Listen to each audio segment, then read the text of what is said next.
Sasa jambo la kujenga msikiti lina khairi na lina fadhila.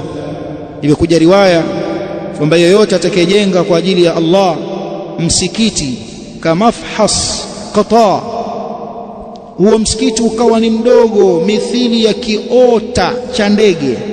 Kiota cha ndege hivi, kiota cha ndege anaweza kaingia mtu kuswali?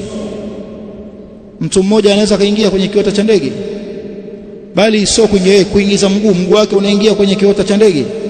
Sasa Mtume sallallahu alaihi wasallam anasema yeyote atakayejenga kumjengea Allah msikiti, lengo lake ni kutaka kupata radhi zake na aende kumuona siku ya kiyama Allah tabaraka wa taala, na huo aliojenga kamafhas qata, ni kimithili ya kitundu cha ndege au kiota cha ndege.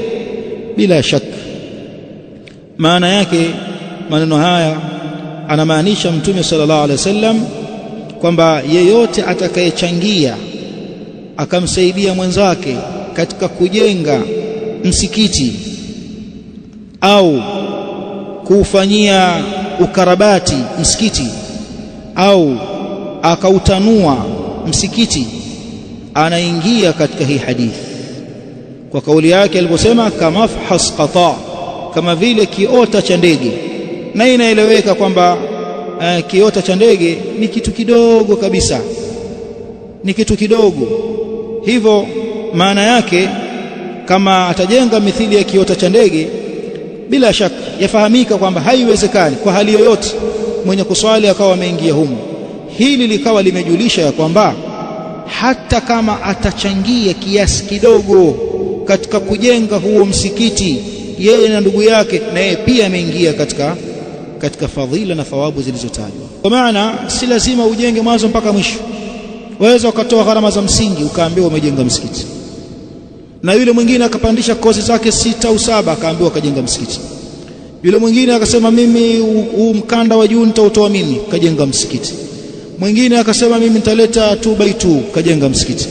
Mwingine atasema mimi nitakuja na bati zote, kajenga msikiti. Sababu kama ambaye kwamba atajenga mfano wa mafhas qata, yani kiota cha ndege, na bila shaka kiota cha ndege haingii mtu kuswali, ina maana kwamba hata akatoa mtu kidogo na kidogo cha yule na kidogo cha yule kikatengeneza kikubwa, hawa wote wameujenga msikiti. Bila shaka haya ni mahimizo, na wewe umeambiwa kwamba ukifanya hili duniani utajengewa nyumba akhera. Imekuja hadithi kwamba sehemu ya shibri moja peponi